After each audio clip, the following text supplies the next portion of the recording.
Oi, oi pessoal, tudo bem?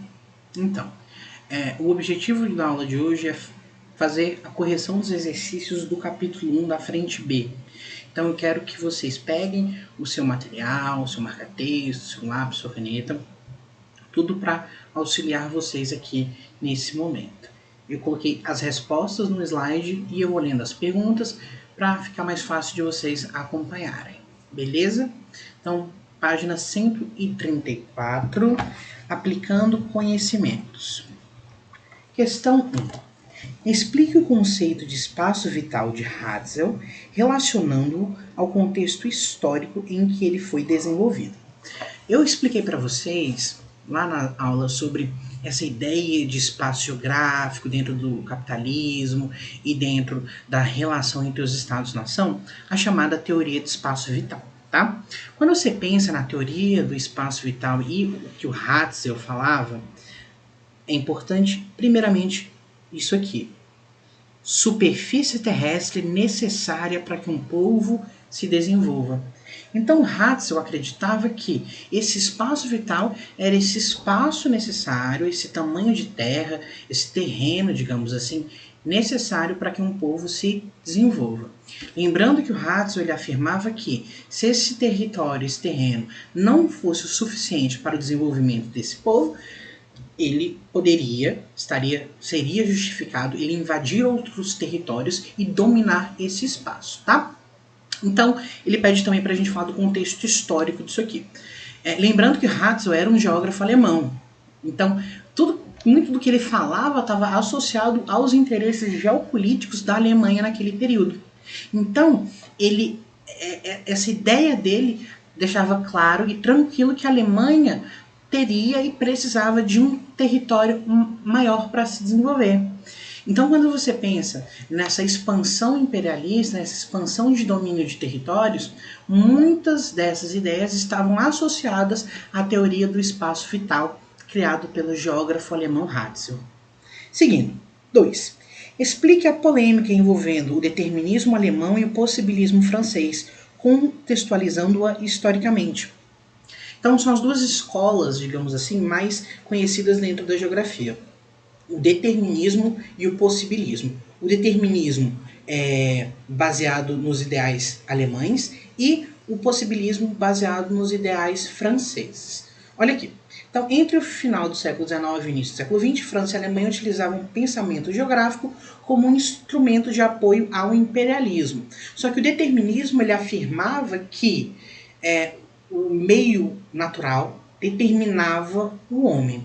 Já as práticas possibilistas acreditavam que não necessariamente, que o homem ele ia constantemente fazendo o quê? Modificando, modelando, fazendo com que a natureza se submetesse às suas vontades e às suas técnicas de desenvolvimento. Então os franceses afirmavam que os alemães eram deterministas, enquanto os franceses se classificavam como possibilistas. Beleza? Tranquilo? Na questão 2 é uma questão de marcar, que fala sobre a divisão política do continente europeu e depois tempo de viagens de trem na Europa. A alternativa correta vai ser a letra B, que fala sobre a França. Ok? Questão 4. Defina e compare os princípios geográficos da analogia e de diferenciação. Analogia e diferenciação é tranquilo de você entender só pelo nome, tá? Olha aqui, quando a gente fala de analogia, eu vou fazer uma comparação entre espaços que apresentam características parecidas. Eu faço uma analogia de um território que possui características parecidas com o outro. Eu tento entender os elementos em comum que esses territórios têm. Agora, na diferenciação, eu vou tentar exatamente distinguir os espaços de acordo com as características que cada um tem. Então, o que faz com que o território brasileiro seja o brasileiro e o que faz com que pensar um país totalmente diferente do Brasil, Dinamarca, seja a Dinamarca. Então você tem um processo de diferenciação. Quando você pensa na analogia, características parecidas, vamos falar do Brasil e do México. São países com características bem parecidas, tá? Sociais e culturalmente falando, mais ou menos, ok? Seguindo aqui, questão 5. Explica a diferença entre as concepções de espaço absoluto e espaço relativo. Nós conversamos então sobre o conceito do espaço geográfico, e aí dentro desse conceito nós temos o espaço absoluto e o espaço relativo. Quando nós nos referimos a um espaço absoluto, ele é a forma mais simplória de você caracterizar um espaço. Então, eu analiso aquele território, eu falo do tamanho dele, eu falo dos aspectos físicos. Olha, ali tem uma montanha, ali tem uma cachoeira, ali tem um rio, ali a vegetação é composta por cerrado, por exemplo. Então, quando você pensa na ideia de espaço absoluto, ele está se referindo ao tamanho da área, enquanto relativo, ele é muito mais complexo, ele é muito mais completo. Ele considera os objetos que a formam e as relações estabelecidas entre eles e os seres vivos que habitam esse espaço. Professor, pelo amor de Deus, esclarece isso aqui. Quando eu falo, então, desse espaço relativo, eu estou me referindo a todas as relações que acontecem dentro daquele território. Exemplo. Então, no espaço, vou comparar aqui. No espaço absoluto, eu falei que ali tem uma cachoeira, aqui tem um cerrado, ali tem um grupo de pessoas, ok? Fácil, simples. Agora, no espaço relativo, eu falo, ali também tem uma cachoeira, ali também tem um cerrado e ali também tem um grupo de pessoas. Só que esse grupo de pessoas usa a água da cachoeira para beber água, para lavar suas roupas, para cozinhar. Eles destroem aquele cerrado para pegar madeira há muitos anos, e dentro daquele cerrado existia um povo indígena que viveu lá há muitos e muitos anos. Então você percebe que o espaço relativo ele tem a ver com todos os elementos históricos, culturais que formam aquele espaço. Tranquilo? Beleza? Seguindo aqui. 6. Diferencie os conceitos de região e de lugar. Então, ó, região é uma área relativamente ampla que pode ser delimitada de acordo com diferentes critérios, como aspectos naturais ou econômicos. Pensa aqui, o Brasil todo, segundo o IBGE, 5 macro-regiões. Nordeste, Norte, Sul, Sudeste e Centro-Oeste. Essas divisões elas foram criadas por um critério. Você pode fazer uma regionalização do Brasil. Você vai ter que ter um critério pré-determinado. Por exemplo, eu quero falar sobre alguns estados que possuem a caatinga como bioma predominante. Você vai falar dos estados do Sul ou do Nordeste? Do Nordeste, porque são características daquela região. Regionalizar é você pegar algo muito maior, que é o Brasil, eu separo em regiões para facilitar o compreendimento, para eu entender melhor aquilo. É muito mais complexo você estudar a geografia de estado por estado. Se a gente fosse estudar a geografia a fundo de cada estado, os aspectos físicos, econômicos, sociais, culturais, a gente só ia ter geografia na escola. Então, o que é mais fácil? Eu estudar, por exemplo, região por região. Por quê? Porque elas possuem algumas características em comum. Obviamente que eu não posso afirmar para vocês que Goiás, Centro-Oeste, tá? É igualzinho a Mato Grosso, mesmo eles estando na mesma região. Mas eles possuem, sim, aspectos em comum. Agora, o lugar ele se refere a uma porção do espaço delimitada pela experiência direta das pessoas em sua vida cotidiana. Eu lembro que eu expliquei para vocês que o lugar ele tem a ver com um sentimento, com uma ideia de pertencer àquele lugar. São os vínculos que você cria com um determinado lugar. E isso vai dizer que aquele lugar é um lugar. Tranquilo? Seguindo. Questão 7. Explique o que é uma economia de mercado, em termos gerais, e demonstre a importância da livre iniciativa, da concorrência e da lei da oferta e da procura como suas componentes. Ok. Então, olha, economia de mercado. Lembra que eu expliquei para vocês que na economia de mercado, que é caracterizando o sistema capitalista, eu tenho a liberdade de produzir um produto e o que eu quero fazer com aquele produto? Vender. Quando você pensa na livre iniciativa, eu afirmo que pode existir concorrência. Eu posso vender um produto, você também pode vender o mesmo produto. Nós vamos competir para ver quem vai conseguir vender mais produtos. Essa é a lógica dentro do sistema capitalista. E aí ele afirma aqui nessa questão que a concorrência ela garante que os produtos sejam melhorados e que seus preços caiam. A gente viu que nem sempre isso é verdade. Lembra quando eu falei para vocês dos monopólios, oligopólios, cartéis, por exemplo? Isso são práticas que dentro do sistema capitalista as empresas se unem para fraudar essas regras aqui. Tranquilo? Questão 8. Explique a passagem do capitalismo industrial para o capitalismo financeiro, relacionando a necessidade de constante inovação e do aumento da produtividade. Aqui a palavra de ordem é tecnologia. Quando eu falo do capitalismo comercial, industrial, financeiro ou técnico, científico e informacional, eu estou me referindo a mudanças dentro de uma ordem produtiva dentro desse sistema.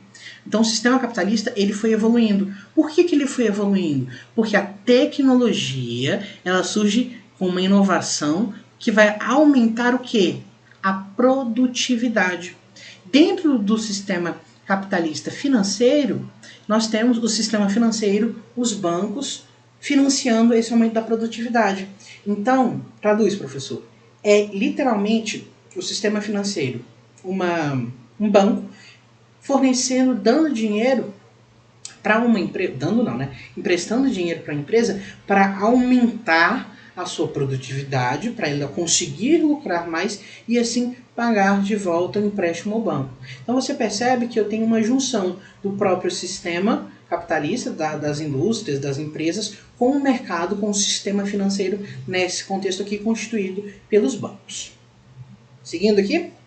Questão 9. Compare as ideias básicas do liberalismo clássico com as do keynesianismo. Então, dentro do sistema capitalista, que nós vimos o comercial, industrial, financeiro, o técnico, científico e informacional, a gente puxa para dentro do sistema capitalista algumas correntes, algumas doutrinas econômicas que vão tentar explicar para a gente como que o Estado, principalmente, deve se comportar dentro dessa lógica, dessa economia de mercado que é o sistema capitalista. Então, quando a gente fala do liberalismo clássico, a ideia do Adam Smith, do David Ricardo lá no passado, o Estado ele deve interferir o mínimo possível na economia. E quem é que ia regulamentar isso, professor? O próprio mercado. A chamada mão invisível do mercado que o Adam Smith falava. Já nas ideias do keynesianismo, a regulamentação da economia deve ser complementada pela ação do Estado, que também tem a função de garantir a geração de empregos dentro do sistema capitalista e aquela política de bem-estar social. Beleza? Questão 10. Defina a divisão internacional do trabalho e identifique os dois grupos de países que compõem a antiga divisão, descrevendo o papel que esses grupos exerciam na economia mundial. Quando a gente fala de divisão internacional do trabalho, DIT, que nós já estudamos lá no 9º ano, eu estou me referindo ao papel dos países dentro dessa lógica de trabalho. Traduz, professor. Então, é um processo de especialização da economia mundial, com grupos de países que são mais especializados na produção de uma determinada mercadoria. Qual é o papel do Brasil dentro da divisão internacional do trabalho? O que ela produz? Nós produzimos tecnologia de ponta ou nós produzimos alguns produtos industrializados e somos conhecidos como vendedores de soja, café? Qual é o papel do Brasil nessa mercadoria, nessa relação aqui? Ok? E aqui ele quer que eu fale para vocês dos países, dos grupos do país na economia mundial antiga. Então, quando a gente fala na DIT, nós temos, a antiga, tá? Dois grupos de países. Nós tínhamos as metrópoles e as colônias. O que a colônia fornecia para a metrópole? Me diz, fala aí para mim. O que a colônia fornecia para a metrópole? Matérias-primas, ok? Ela fornecia commodities agrícolas atualmente. Ela vendia café, fornecia cana-de-açúcar, ela fornecia madeira. Já a metrópole, ok? O que ela fornecia? Ela fornecia produtos manufaturados naquela antiga DIT. Então pensa, o Brasil, que era colônia de Portugal, fornecia madeira para Portugal. Portugal pegava aquela madeira, produzia, transformava em determinado produto e depois fornecia de volta ao Brasil. Se você for pensar atualmente, as coisas não mudaram tanto assim. O Brasil ele tem um parque industrial desenvolvido, não é o maior do mundo, nem o melhor, mas nós temos alguma indústria sim. Mas nós somos conhecidos principalmente pela venda dos nossos produtos agrícolas. No caso, a soja, o café, a laranja, enfim. E nós compramos de vários outros países tecnologias de ponta que nós não conseguimos produzir dentro do nosso território. Beleza, pessoal? Então, e essa foi a nossa aula de hoje. Espero que tenha ficado tudo muito claro para vocês. Não esqueçam de deixar aqui nos comentários o nome de vocês para eu entender que vocês estão acompanhando as aulas. Quero que vocês me digam também se estão entendendo, se está complicado, beleza? Deixem aqui alguma coisa para eu entender, para eu saber se está tudo certo, ok? Um abraço para vocês, até a próxima. Tchau, tchau.